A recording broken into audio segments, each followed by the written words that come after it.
You're not stuck because life is hard. You're stuck because you're avoiding the only thing that actually changes anything: discomfort. Most people spend their entire lives waiting for the perfect moment, the right feeling, the ideal circumstances, and they die waiting. The Stoics understood something brutal but liberating. Your life isn't shaped by what happens to you. It's shaped by how you respond to what happens to you. Today, I'm breaking down 10 Stoic rules that will fundamentally reshape how you build the life you actually want. Not the life people expect you to want. Not the life that looks good on social media. The life that makes you feel alive when you wake up. Stay with me because what I'm about to share goes against everything modern culture teaches you about happiness and success. The first rule: stop waiting for motivation. Motivation is a lie your brain tells you to justify inaction. Marcus Aurelius, the most powerful man in Rome, didn't wait to feel like being emperor.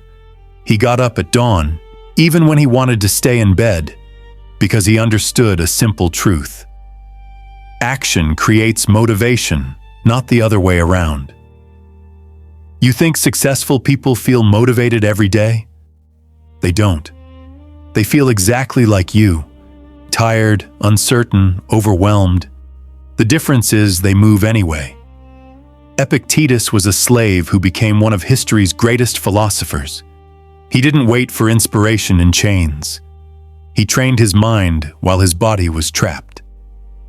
Here's what this looks like in real life. You wake up and every fiber of your being wants to hit snooze. Your mind floods you with reasons why today isn't the day to start. This is the moment. Not tomorrow. Not when you feel ready. Right now.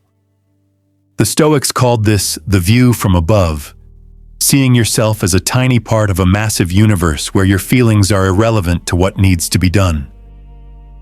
Start doing the thing you're avoiding for just 2 minutes. Not an hour. Not perfectly. 2 minutes. Watch how motivation appears after you begin, not before. Your brain is designed to continue what it starts. Use that. The second rule: accept that you control almost nothing. This sounds depressing, but it's actually the most freeing thing you'll ever learn. You don't control other people. You don't control outcomes. You don't control the economy, the weather, or how others perceive you. You control exactly 3 things: your thoughts, your actions, and your responses. Everything else? Not yours. And the moment you truly accept this, you stop wasting energy on what you can't change. Seneca watched Rome burn. He lost everything multiple times, and he wrote that the man who has seen his worst fear come true and survived has conquered anxiety itself. Think about your biggest stress right now. I guarantee you're trying to control something outside your power. Someone else's opinion. A future that hasn't happened. A past you can't change. The Stoic approach is surgical. Identify what you control. Focus there completely, and release everything else. Practical application. Someone criticizes your work. You don't control their opinion. You don't control whether they like you. You control whether you let it derail your day. You control whether you learn from valid feedback. You control your next action. That's it. Master this distinction, and you become unshakable. The third rule: choose your suffering. Life is suffering. That's not pessimism, it's reality. The Stoic twist is this: since suffering is guaranteed, you get to choose which kind. You can suffer the pain of discipline or the pain of regret. You can suffer the discomfort of growth or the numbness of staying stuck. You can suffer the vulnerability of honesty or the isolation of wearing masks. Marcus Aurelius wrote in his personal journal that every obstacle is an opportunity to practice virtue. He didn't say some obstacles. He said every single one. The death of loved ones, betrayal, illness, war, all of it was material for becoming stronger. Here's a real scenario. You need to have a difficult conversation. You can choose the suffering of anxiety and avoidance, which grows every day you wait. Or you can choose the suffering of 5 minutes of discomfort, followed by resolution and growth. Both hurt. One leads somewhere. The Stoics trained themselves to voluntarily choose harder paths because they knew comfort kills ambition. Seneca practiced poverty once a month, eating cheap food, wearing rough clothes, to remind himself that his worst fear wasn't that bad. When you stop running from discomfort, you stop being controlled by fear. The fourth rule: your thoughts are not facts. Your brain lies to you constantly. It catastrophizes, it generalizes, it takes one bad experience and turns it into a permanent identity. The Stoics were the first cognitive behavioral therapists. They understood that between stimulus and response is a thought, and that thought determines your entire reality. Epictetus taught his students that people are not disturbed by things, but by the views they take of them. Read that again. Not by things, by the views they take of them. Someone cuts you off in traffic, that's a thing. You deciding it's a personal attack and ruining your morning, that's a view you chose. Most people never question their thoughts. They feel anxious and assume they should be anxious. They think, I'm not good enough, and accept it as truth instead of recognizing it as a story their brain is telling. The Stoic practice is simple but revolutionary. Observe your thoughts like clouds passing. You don't have to believe everything you think. Try this now. Notice the next negative thought that pops up. Instead of identifying with it, say, I'm having the thought that, and complete it. I'm having the thought that I'll fail. Notice how that creates distance? That distance is freedom. You can choose which thoughts deserve your energy and which deserve to be ignored. The fifth rule: death is your greatest teacher. The Stoics were obsessed with death, but not in a morbid way. They practiced memento mori, remember you must die, as a daily reminder that time is finite. Marcus Aurelius wrote that you could leave life right now. Let that determine what you do and say and think. When you deeply accept that you're going to die, suddenly the opinions of others matter less. That embarrassing moment becomes irrelevant. That fear of trying something new becomes absurd. What are you saving yourself for? Death strips away everything that doesn't matter and shows you what does. Seneca said we're dying every single day. Each morning you wake up with less time than yesterday. You don't get those hours back. And yet we act like we have infinite tomorrows. We procrastinate the life we want to live. We avoid important conversations. We postpone joy. For what? Imagine you found out you had 1 year to live. What would you change immediately? Who would you call? What would you stop caring about? What would you finally start? The Stoic practice is living that way now, today, because the truth is you might have a year or you might have a week. None of us know. Use that uncertainty as fuel, not fear. This isn't about being reckless. It's about being intentional. Every time you're about to waste an hour scrolling, remember you're trading part of your finite life for it. Is it worth it? Sometimes yes, usually no. Death clarifies priorities faster than anything else. The sixth rule: stop seeking approval. You could be the most virtuous person alive, and someone will still criticize you. Marcus Aurelius was emperor, and people hated him. Seneca was one of Rome's greatest minds, and they forced him to commit suicide. If they couldn't please everyone, why do you think you can? The Stoic path is simple. Live according to your own values and accept that some people won't like it. Your job isn't to be liked. Your job is to be true to what you know is right. Every minute you spend trying to manage others' opinions is a minute stolen from building something real. Here's what happens when you need approval. You become a chameleon, changing based on who's watching. You say yes when you mean no. You hide parts of yourself. You make decisions based on fear of judgment rather than alignment with your values. And you still get judged anyway. The Stoic alternative is radical authenticity. Not the performative kind, where you announce how authentic you're being. The quiet kind, where you simply live according to your principles and let others think what they want. Some will admire you, some will hate you. Most won't think about you at all because they're too busy worrying about their own lives. Test this. Make one decision this week based purely on what you believe is right, regardless of what others might think. Notice the initial fear, then notice the freedom on the other side. That's what building a real life feels like. The 7th rule.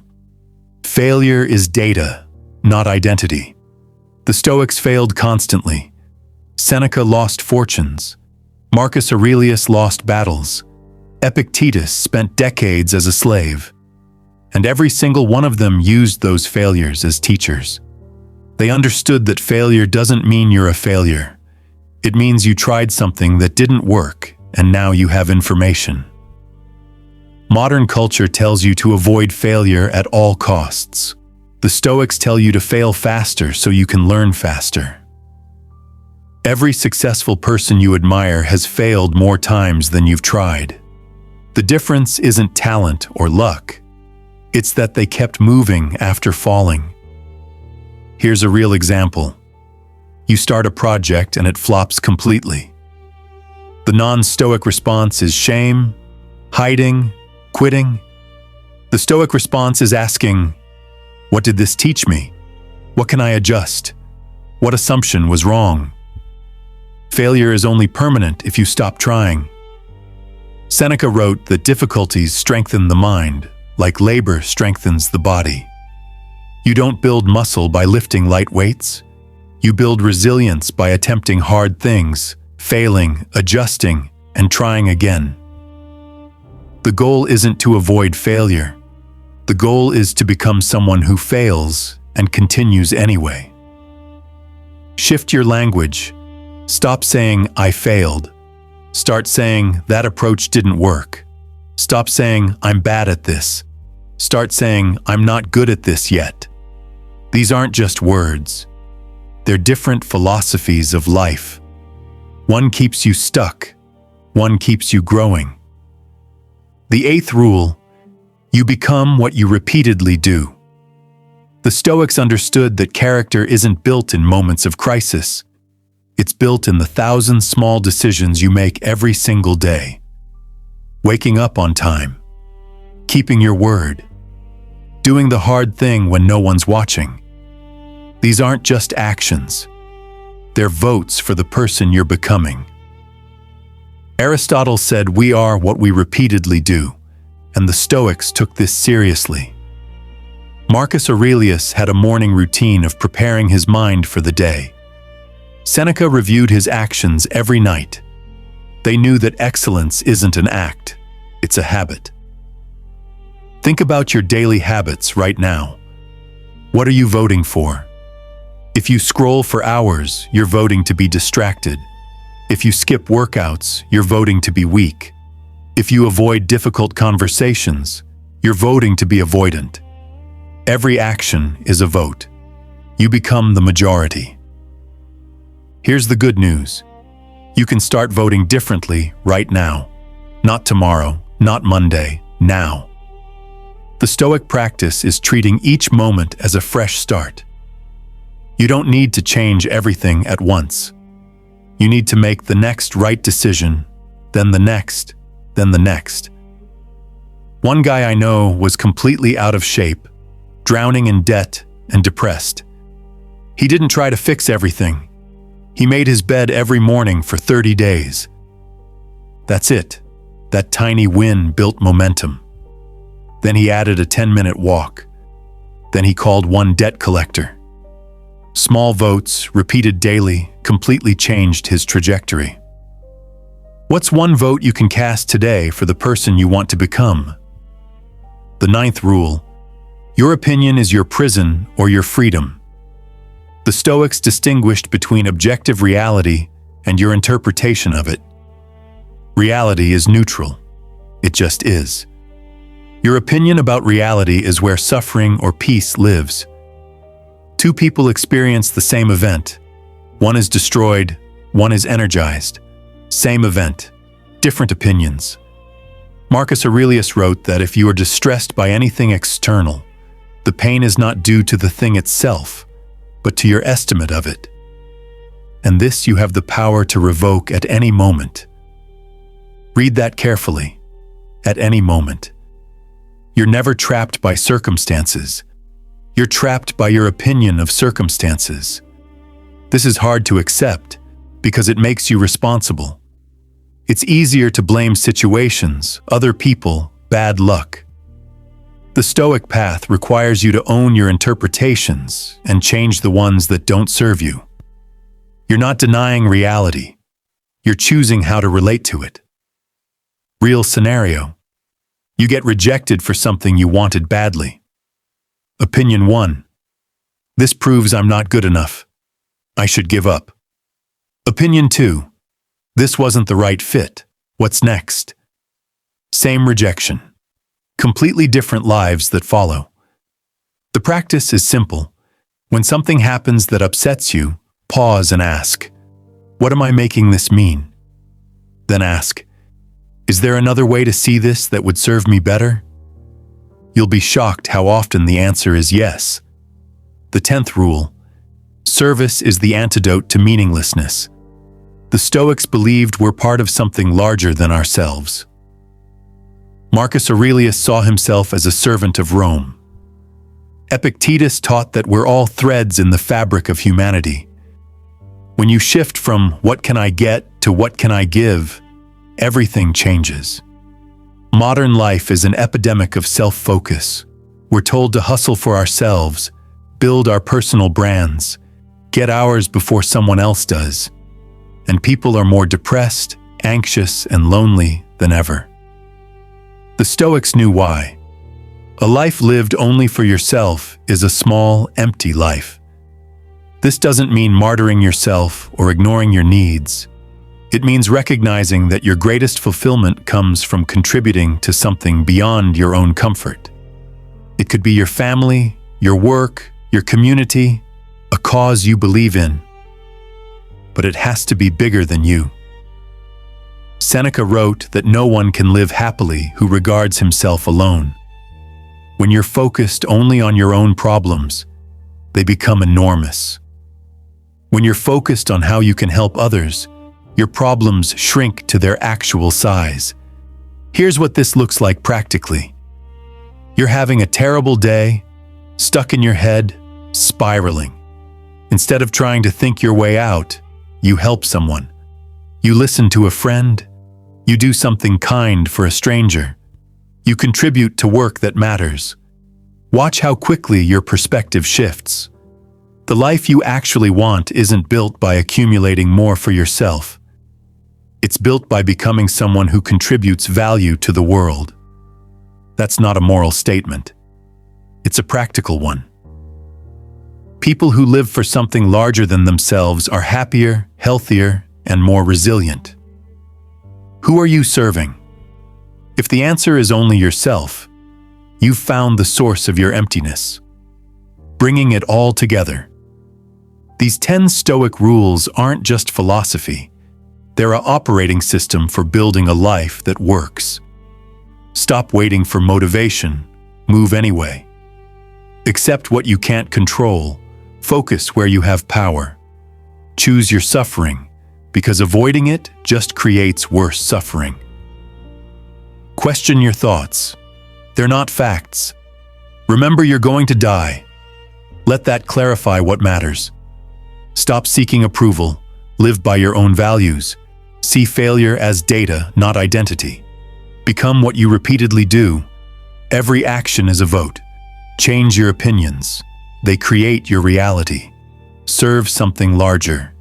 It's the antidote to meaninglessness. You don't need all 10 mastered by tomorrow. You need to pick one and practice it today. Then tomorrow. Then the next day. The Stoics didn't become wise by reading about wisdom. They became wise by practicing it in the chaos of real life. The life you actually want isn't going to fall into your lap. It's not going to appear when you finally feel ready. It's going to be built by the decisions you make in the next hour, tomorrow morning, next week when things get hard. You already know what you need to do. The question is whether you'll actually do it. Most people won't.